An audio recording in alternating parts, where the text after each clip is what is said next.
Hello guys, I am Nikki और आप देख रहे हैं अपना YouTube channel IQ students point. So guys, जैसा कि आपको पता है कि हमने अभी अपनी सेकंड यूनिट कंटिन्यू रखी है और सेकंड यूनिट का last topic league of nation का हम पार्ट 2 इसमें पढ़ेंगे। सो पार्ट 1 में हमने हाफ जो अपने लीग ऑफ नेशन थी उसको कंप्लीट कर लिया था एंड अब जो हाफ हमारा लीग ऑफ नेशन बचता है उसको हम कंप्लीट कर लेंगे। सो फर्स्ट वर्ल्ड वॉर का लीग ऑफ नेशन को हम कंटिन्यू करते हैं। So let's start. देखो, उसके आगे का टॉपिक है हमारा, हमने पढ़ा था लास्ट टाइम कि 3 अंग हैं और उसके अलावा 2 और हैं। ठीक है, 3 में जैसे महासभा है या फिर हमारी सेक्रेटरी है या एक और चीज़ है। ठीक है, परिषद है। उसके अलावा जो 2 और हैं वो इंटरनेशनल कोर्ट और इंटरनेशनल लेबर ऑर्गेनाइजेशन है। तो अब अगर हम बात करें महासभा की, तो महासभा के अंदर ना बहुत सारे सदस्य देश शामिल होते हैं। ठीक है, इसमें सभी सदस्य देशों को इक्वली ट्रीट किया जाता है, इक्वली उनको सारे राइट्स दिए जाते हैं। ऐसा नहीं है कि कोई किसी पावर में ज़्यादा है, कोई किसी पावर में ज़्यादा है तो उसको कम बढ़ती दिया जाए, नहीं, सबको इक्वल दिया जाता है। इस महासभा का अधिवेशन वर्ष में एक बार जिनेवा में स्विट्जरलैंड में होता है। ठीक है, वार्षिक अधिवेशन के अलावा असाधारण अधिवेशन बुलाने के लिए भी सिस्टम बनाया गया है। मतलब कि वार्षिक के अलावा जैसे नॉर्मली वैसी बातचीत करनी हो कुछ है तो उसके लिए भी इन्होंने पूरा प्रोसेस रखा हुआ है। उसके साथ राष्ट्रसंघ के संविधान के अनुसार अगर हम देखें तो महासभा हर साल अधिवेशन के लिए एक अध्यक्ष और 8 उपाध्यक्ष चूज करती है। ठीक है, इसमें अलग अलग काम के लिए कुछ समितियां हैं और वो टोटल 6 समितियां हैं। तो 6 समिति में सबसे पहली है वैधानिक और कानून समिति। ठीक है, दूसरी है तकनीकी समिति, तीसरी है निशस्त्रीकरण समिति, चौथी है बजट और अर्थ समिति, 5वीं है सामाजिक संस्था समिति और 6ठी है राजनीतिक समिति। ठीक है, ये मैंने इंग्लिश में लिख दी है, आप इसको कॉपी कर लेना। तो इन समितियों को डिस्क्राइब करना ज़रूरी नहीं है, बस इन सबको बताना ज़रूरी है कि हाँ जी, ये समितियाँ राष्ट्रसंघ के महासभा में इंक्लूड हैं। ठीक है, अब इसके अलावा इनका जो जैसे इनकी समितियों के अकॉर्डिंग इनका काम होता है कि इसका ये काम है, इसका ये काम है, कानून वाले का कानून का ध्यान रखना समिति का। ठीक है, सामाजिक संस्था का सामाजिक संस्थाओं का ध्यान रखना, तो ये वो सब है। इसके अलावा मतदान की पद्धति भी इसमें रखी गई है कि मेथड ऑफ जो वोटिंग का है कि महासभा में 2/3 बहुमत से वोटिंग की जाती है। ठीक है, और उसके अलावा महासभा के कार्य क्षेत्र जो हैं, कार्य क्षेत्र के अंदर 3 तरीके के कार्य क्षेत्र होते हैं, निर्वाचन संबंधी, अंगीभूत वाला और परामर्श संबंधी। तो जी सीधी बात है कि वोट से रिलेटेड है और मतलब एक तरीके से अपने परामर्श देना, अपनी सब चीज़ों कंसल्ट करना, वो सारी चीज़ें रखी गई हैं। तो अंगीभूत कार्य के अंतर्गत वो चीज़ें आती हैं जिसके अंदर अमेंडमेंट्स किए जाते हैं, जिसके अंदर एक्ट्स बनाए जाते हैं राष्ट्रसंघ के। ठीक है, तो ये था आपका कौन, महासभा। अब आ जाइए परिषद पे। देखो जी, ये बहुत अच्छा और बहुत इजी टॉपिक है स्टूडेंट, और बहुत छोटा भी है, तो आप इसको अच्छे से याद करना और इस पे क्वेश्चन ज़रूर अटैम्प्ट करना। तो परिषद के अंदर ये बोला जा रहा है कि परिषद की जो पूरा कमेटी है परिषद की, वो कार्यकारिणी के नाम से है और ये महासभा से भी बहुत ज़्यादा पावरफुल होती है, बहुत ज़्यादा पावरफुल। तो राष्ट्रसंघ के सभी सदस्य महान सभा के तो होते हैं, लेकिन परिषद की सदस्यता समिति में उनको अलग प्रायोरिटी दी जाती है। परिषद की सदस्यता का आधार जो होता है वो इक्वालिटी के बेस पर रखा जाता है और उसके अंदर ये नहीं देखा जाता कि कौन महाशक्ति है, कौन छोटी शक्ति है, सबको इक्वालिटी दी जाती है। ठीक है, तो इसके अलावा हमारे विधान जो हैं उनके अनुसार अगर हम बोलें तो परिषद में 5 स्थायी सदस्य देश और 4 अस्थायी सदस्य देश होते हैं। ठीक है, स्थायी सदस्य 5 बड़े मित्र राष्ट्र थे, great Britain, France, Italy, Japan और अमेरिका, और अस्थायी सदस्यों का निर्वाचन प्रति 3 वर्ष के लिए करती थी। जो परमानेंट थे वो 5 ये ऊपर वाले थे और जो परमानेंट नहीं थे उनके लिए सिर्फ 3 साल के लिए ही जगह बनाई जाती थी। उसके अलावा उनको भी 1936 तक इनकी संख्या बढ़कर 11 हो गई थी, 4 से, क्योंकि 4 अस्थायी देश थे, बेल्जियम, ब्राज़ील, ग्रीस, स्पेन, और 1936 तक इनकी संख्या बढ़ गई थी। सो महासभा में जो है हमारे के 4 अस्थायी सदस्यों के बाद मतलब अस्थायी सदस्य रखे गए महासभा के, लेकिन परिषद में भी यही रखे गए थे। तो परिषद में स्टार्टिंग का काम जो था वो अकॉर्डिंग टू लॉ, मतलब यूनाइटेड नेशन के लॉ के बिहाफ पे चलता था। ठीक है, इनके अंदर जो 5 मित्र राष्ट्र थे ये सारे, इन सबको वीटो पावर नहीं थी। ठीक है, उसके अलावा स्थायी और अस्थायी सभी जो देश थे उनको इक्वल राइट्स थे। उन सभी का जो पर्सपेक्टिव था वो सुना जाता था। ऐसा नहीं था कि अगर अस्थायी है तो उनका नहीं स्थायी का परमानेंट करके छोड़ दिया। उसके अलावा कोई भी विवाद होता था, किसी भी विवाद से जुड़ने पर सारे स्थायी और अस्थायी देश उसमें भाग लेते थे और उसका सॉल्यूशन निकालते थे। ठीक है, उसके अलावा कुछ मतलब अगर विवाद के अलावा जैसे कोई बैठकें होती थी या जो भी चीज़ होती थी तो उसके अंदर सिर्फ स्थायी नहीं अस्थायी देशों को भी बिठाया जाता था। अब आ जाइए परिषद के कार्यों पर। देखो जी, महासभा से रिलेट अगर हम करें तो परिषद के काम भी लिमिटेड नहीं है। तो इसका जो सबसे बड़ा इम्पोर्टेंट काम है वो विश्व शांति बनाए रखना। लेकिन इसमें कुछ है कि जो बहुत इम्पोर्टेंट काम है, महासचिव को मनोनीत करना, मुख्यालय का स्थान परिवर्तन, निशस्त्रीकरण, आक्रमणकारी को दंडित करना, अल्पसंख्यक जातियों से संबंधित विषय, अंतर्राष्ट्रीय न्यायालय के सदस्यों का निर्वाचन करना, न्यायालय के अन्य कर्मचारियों की नियुक्ति, सार घाटी एवं डेजिंग का शासन प्रबंध, संरक्षण प्रणाली के अंतर्गत आने वाले उपनिवेशों का प्रशासन, राष्ट्रसंघ के अन्य छोटे अंगों से वेतन प्राप्त करने आदि कार्य परिषद को स्वतंत्र रूप या महासभा के सहयोग से होते थे। ठीक है, ये मैंने इंग्लिश में भी लिख दिया है, बिल्कुल डिक्टो कॉपी कर लेना, इसको चिपका कर आ जाना अपनी आंसर में, ये बहुत बहुत बहुत हेल्पफुल है। ठीक है जी, तो ये थे हमारे परिषद भैया के कार्य। अब आ जाए जी सचिवालय पर। सेक्रेटेरिएट, सचिवालय जो है राष्ट्रसंघ का सबसे कम विवाद वाला एक एडमिनिस्ट्रेटिव पूरा प्रोसेस है जहाँ पर सबसे कम विवाद होते हैं। तो इसका मुख्यालय भी जिनेवा स्विट्ज़रलैंड में ही है। और सचिवालय का जो प्रधान है ना वो महासचिव कहलाता है, मतलब कहलाता था। तो महासचिव की नियुक्ति परिषद अपनी एक साधारण सभा बिठाकर ही करते थे। और महासचिव के सहयोग के लिए ये चीज़ देखी जाती थी कि उप महासचिव या फिर उसके अंडर में 6 कर्मचारी हों या 600 कर्मचारी हों, मतलब इसको इस लेवल पे रखा जाता था। तो हमारे ब्रिटिश नेता थे सर एरिक डुमांट, राष्ट्रसंघ सचिवालय के पहले महासचिव थे जिसने 10-20 से 1993 तक पदभार संभाला था। इसके बाद फ्रांसीसी नेता जोसेफ एवेनॉल महासचिव बन गए थे। ठीक है जी, सचिवालय के कार्यों की हम बात करते हैं, फंक्शंस ऑफ सचिवालय, आई मीन सेक्रेटेरिएट। तो जी सचिवालय के कार्य संघ में सभी अंगों को बराबर से हिस्सेदारी देनी पड़ती है, हेल्प करनी पड़ती है। और ये महासभा और परिषद दोनों की विचारों की सूची बनाती है, विचारधाराएं जो है उनकी सूची बनाती है और साथ में बैठकों में कार्यवाही करती है, अलग अलग मसौदे तैयार करती है या फिर संधियों को सूचीबद्ध करती है, इस तरीके की चीज़ें करती है। ठीक है, तो इस तरीके से सचिवालय को निर्णय की नहीं बल्कि इम्प्लीमेंटेशंस की जिम्मेदारी दी गई है, क्रियान्वयन की, कि भाई तुम निर्णय ही नहीं उसको इम्प्लीमेंट भी करोगे, ये तुम्हारी रिस्पॉन्सिबिलिटी है। ओके, नेक्स्ट है हमारा अंतर्राष्ट्रीय न्यायालय, इंटरनेशनल कोर्ट। बेटा इंटरनेशनल कोर्ट का जो लोगो है वो ऐसा है और इंटरनेशनल कोर्ट नीदरलैंड में है। ठीक है, ये बात मैं आपको क्लियर कर दूं।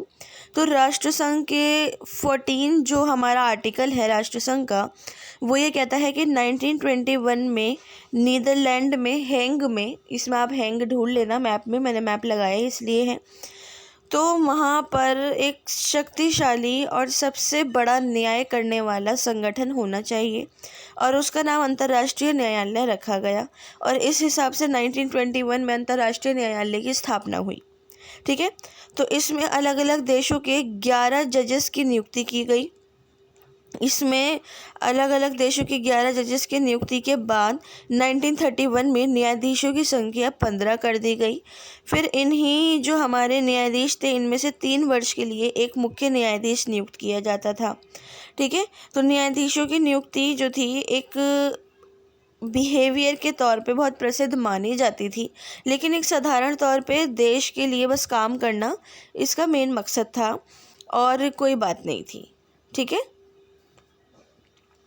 उसके अलावा इसके अंदर देशों के जो भी विवाद होते हैं, मामले होते हैं विवाद से रिलेटेड, उन सभी को, सभी देशों से रिलेटेड, क्योंकि ये इंटरनेशनल कोर्ट है, ये सिर्फ एक पर्टिकुलर कोर्ट नहीं है कि नीदरलैंड के बराबर में जो हो रहा है उसको देखा जाए, नहीं। अगर कोई बात आगे तक बढ़ती है या कुछ है तो इसमें जस्ट लाइक एग्जांपल इंडिया का 2012 का 16 दिसंबर का निर्भया रेप केस जो था वो international court, united nation, world health organisation सब तक पहुंच चुका था। ठीक है, क्योंकि वो केस बहुत बड़ा था। और तो वो वाली चीज़ कि इसका काम सिर्फ और सिर्फ आसपास के देशों को नहीं देखना होता, बल्कि सभी को देखना होता है। ओके जी, होप सो कि ये क्लियर हो गया हो आपको। अब आ जाओ अंतर्राष्ट्रीय श्रम संगठन पर। तो अंतर्राष्ट्रीय श्रम संगठन जो है हमारा, इंटरनेशनल लेबर ऑर्गेनाइजेशन, तो जी इनकी स्थापना श्रमिकों को देखते हुए की गई थी, लोगों को, श्रमिकों को देखते हुए की गई थी। ये इनका ये वाला और ये वाला दोनों लोगो है स्टूडेंट, कभी आप समझो कि मैम ने ये क्या हाथी हथौड़े क्या लगा दी हैं, ये इनका लोगो है। ठीक है। तो इन्होंने बोला कि हम लोगों ने श्रमिकों की स्थिति को देखते हुए ये सब कुछ खोला है, इंटरनेशनल श्रम संगठन खोला है, अंतर्राष्ट्रीय लेबर कोष। पागल हो गई मैं, मतलब इंग्लिश में भी बोल रही हूँ और हिंदी में भी बोल रही हूँ। वाह स्टूडेंट्स, आपने ना मुझे बहुत बहुत डिस्टर्ब कर रखा है। खैर कोई बात नहीं, चलो तो आगे कंटिन्यू करते हैं। तो जी बात ये है कि इन्होंने ये बोला कि मैं श्रमिकों के अलावा बच्चों का, औरतों का और जो बेसिकली अपाहिज हैं या अपंग हैं उन लोगों का ज़्यादा ध्यान रखता हूँ। International labour court, labour organisation ये हमसे बोल रही है। ठीक है। उसके अलावा इस संगठन का मुख्यालय भी जिनेवा में ही है और इसकी स्थापना 11 अप्रैल 1919 को वर्साई संधि के भाग 13 के आधार पर की गई थी। ठीक है स्टूडेंट, अब आ जाइए राष्ट्र संघ के कार्य। देखो जी, राष्ट्र संघ का जो मुख्य उद्देश्य, एक सबसे पहला पर्सपेक्टिव जो है वो है शांति बनाए रखना, अब चाहे वो शांति कैसे भी बने। ठीक है। तो ये बोला गया कि लगभग 20 साल तक राष्ट्र संघ के अंदर इस बेस पर कार्य चलता रहा कि कैसे शांति बनाए रखी जा सकती है, कैसे लोगों को कंट्रोल किया जा सकता है, क्या किया जा सकता है वगैरह वगैरह। तो उसको देखते हुए इन्होंने तकरीबन यहाँ पर कुछ प्रकार रखे जिससे राष्ट्रसंघ को हेल्प मिल सकती है सफलता में। सबसे पहला है प्रशासनिक कार्य, एडमिनिस्ट्रेटिव वर्क। ठीक है। इन्होंने बोला कि एडमिनिस्ट्रेटिव वर्क के अंदर सार घाटी का प्रशासन और डेजिंग का प्रशासन जो था उसको फर्स्ट प्रायोरिटी पे रखो और उसके हिसाब से ही अपना नज़रिया भी बदलो। सेकंड है संरक्षण प्रथा संबंधी कार्य। ठीक है। इसके अंदर था जैसे कुछ पद्धतियाँ थी या फिर कुछ चीज़ें जिनको सेफ रखना और उनकी हिफाजत करना, उन सब चीज़ों को संरक्षण प्रथा संबंधी कार्य में रखा गया। अल्पसंख्यकों की सुरक्षा में, जो अल्पसंख्यक हैं, माइनॉरिटीज़ हैं, ठीक है, उन लोगों की सुरक्षा करना, उन लोगों के साथ किसी भी तरीके का भेदभाव ना होना, उस चीज़ का ध्यान रखा गया है। समाज, आर्थिक और मानव कल्याण संबंधी कार्य। ठीक है। मानव कल्याण से संबंधित जितने भी कार्य होते हैं वो यूनाइटेड नेशन संभालता है। इसलिए मैंने आपको स्टार्टिंग में भी बताया था कि यूनाइटेड नेशन के अंडर में जितनी ऑर्गेनाइजेशंस हैं वो सब आती हैं। वर्ल्ड हेल्थ ऑर्गेनाइजेशन और IMF, वर्ल्ड बैंक है, जो भी चीज़ें हैं सब उसके अंडर में आती हैं। ठीक है। नेक्स्ट है राष्ट्रसंघ के शांति एवं सुरक्षा संबंधी कार्य। ठीक है। शांति और सुरक्षा संबंधी कार्य बनाए रखना भी बहुत मुश्किल काम होता है स्टूडेंट। और इससे रिलेटेड जैसे अगर मैं आपको एग्जाम्पल के तौर पे बताऊं तो जैसे आयरलैंड का विवाद था, रोमानिया और हंगरी का विवाद था, साइलेशिया पर अधिकार का विवाद था, जार्वोनिया का विवाद था, मेमल समस्या थी, मौसुल विवाद था। तो ये सारे जो विवाद थे ना, इसमें आप यूनान और बुल्गारिया की सीमा विवाद को भी ऐड कर सकते हो। तो इसमें यूनाइटेड नेशन ने कितने प्यारे तरीके से शांति बनाए रखी थी, कितने प्यारे तरीके से सब कुछ हैंडल किया था, उस चीज़ को यहाँ पर बताया जा रहा है। ठीक है स्टूडेंट, अब आ जाइए राष्ट्रसंघ के सफल कार्य जो बिल्कुल सफल रह पाए हैं। सफल कार्यों में अब यहाँ पर जो बात आ गई जो मैंने अभी आपको बताए हैं, अल्बानिया का विवाद, आयरलैंड का विवाद, रोमानिया और हंगरी का विवाद, साहिल एशिया पर अधिकार का विवाद, जारवोजिना का विवाद, मैमल समस्या, मौसूल विवाद, यूनानी और बुल्गारिया सीमा विवाद, तो ये सारे इनके सफल कार्य रहे हैं भाई, बहुत बहुत सफल कार्य, जिसके अंदर इन्होंने अपनी तरफ से पूरी कोशिश करके इन चीज़ों को बहुत ज़्यादा पॉजिटिव वे में रखा। लेकिन जब बात आती है असफल कार्यों की, तो जैसे विल्ना विवाद था, कोरफू विवाद, चाको क्षेत्र का विवाद, मंचूरिया संकट, अबिसीनिया संकट, स्पेन का युद्ध, गृह युद्ध जो हुआ था, जर्मनी द्वारा पेरिस शांति समझौता, चीन जापान की मुठभेड़, तो ये सारी जो चीज़ें थी ना, ये असफल हो पाई थी। इसमें यूनाइटेड नेशन कुछ भी नहीं कर पाया था। ओके स्टूडेंट, सो अगर हम आगे बढ़ें तो राष्ट्र संघ की असफलता के कारण पर फोकस करते हैं। सबसे पहले शांति संधियों से संबंध। देखो इन्होंने बोला, जैसा अगर आपको पता हो तो हमारा जब वो चल रहा था कोल्ड वॉर, शीत युद्ध, तो उसके अंदर बहुत सारी गुप्त संधियाँ हुई थी, ट्रीटीज़ हुई थी ऐसी, जिससे लोगों को पता भी नहीं था कि कब क्या कैसे कहाँ होने वाला है। तो शांति संधियों से संबंध में एक असफलता यूनाइटेड नेशन की रखी गई कि पहली बात तो जब शांति संधियाँ होती गई तो इसलिए यूनाइटेड नेशन इस काम में असफल रहा और उसकी वजह से काफ़ी परेशानी भी झेलनी पड़ी। उसके बाद संवैधानिक दुर्बलता, ठीक है, कि उसका एक कॉन्स्टिट्यूशन ही नहीं बना हुआ था। ये आर्टिकल्स तो इसमें जो हैं 1 से 26 तक के, वो तो बहुत बाद में जोड़े गए थे, लेकिन इसमें तो कुछ ऐसा कॉन्स्टिट्यूशन था ही नहीं जिसके बेस पे किसी को सज़ा दी जाती। संयुक्त राष्ट्र अमेरिका का असहयोग, ठीक है, अमेरिका ने बिल्कुल भी पार्टिसिपेट नहीं किया था और उस टाइम पे सबसे बड़ी पावर अमेरिका था, तो इसलिए ये बोला जाता है कि अगर वो पावर देता, कुछ साथ देता, तो हो सकता है यूनाइटेड नेशन भी किसी काम का उस टाइम पे हो जाता। राष्ट्र संघ का सार्वभौम ना होना, ठीक है, कि मतलब एक तरीके से सोवरेनिटी का मतलब सोवरेनिटी का वहाँ पे कुछ भी काम नहीं है। वहाँ पे सब चीज़ें नॉर्मल थी, किसी को किसी से मतलब नहीं था, सब अपना अपना देखते थे और कुछ नहीं, ठीक है। उसके अलावा संघ के प्रति सदस्यों के विभिन्न दृष्टिकोण, संघ के प्रति सबके अलग अलग पर्सपेक्टिव थे, सबके दिलों में दुश्मनियाँ, लड़ाइयाँ, झगड़े, ये सब फर्स्ट प्रायोरिटी पे आते थे। तो जी इसलिए भी जो हमारा ये है वो थोड़ा बहुत असफल रह पाया। संघ के प्रति उत्तरदायित्व की अभाव, मतलब कुछ रिस्पॉन्सिबिलिटी ही नहीं थी। सबको ये था राष्ट्र संघ के अंदर, अरे तो क्या हो गया, इतना ही तो हो रहा है और हो जाएगा तो क्या दिक्कत है। विश्वव्यापी आर्थिक संकट, जो वर्ल्ड वाइड इकोनॉमिक क्राइसिस आया था वो बहुत बड़ा, यूरोप का जो आपने पढ़ा है अभी प्रीवियस क्लास में वो। अधिनायकवाद का विकास, ऑथोरिटेरियनिज्म, ठीक है, हिटलर है, मुसोलिन है, ये सब इनकी वजह से भी राष्ट्रसंघ का बहुत बहुत बहुत मुश्किल हो पाया था अपने आप को संभालना। तो जी मूल्यांकन का बस यही निकलता है कि आप लोग जो भी चीज़ आपने पढ़ी है उसको इसमें ऐड कर दो, इसका और इसको इवेल्युएट कर दो, एंड इसके लास्ट में अगर आप इवोल्यूशन लिख रहे हो तो निष्कर्ष नहीं भी लिखोगे तो कोई प्रॉब्लम नहीं है। होप सो कि आपकी सेकेंड यूनिट आपको अच्छे से क्लियर हो गई हो। नेक्स्ट क्लास में हम third unit Russian revolution continue करेंगे, ठीक है। इस क्लास के रिगार्डिंग कोई डाउट हो, क्वेश्चन हो या सजेशंस हो तो आप मुझसे कमेंट बॉक्स या टेलीग्राम चैनल पे पूछ सकते हैं। So thanks for the watching and best of luck all.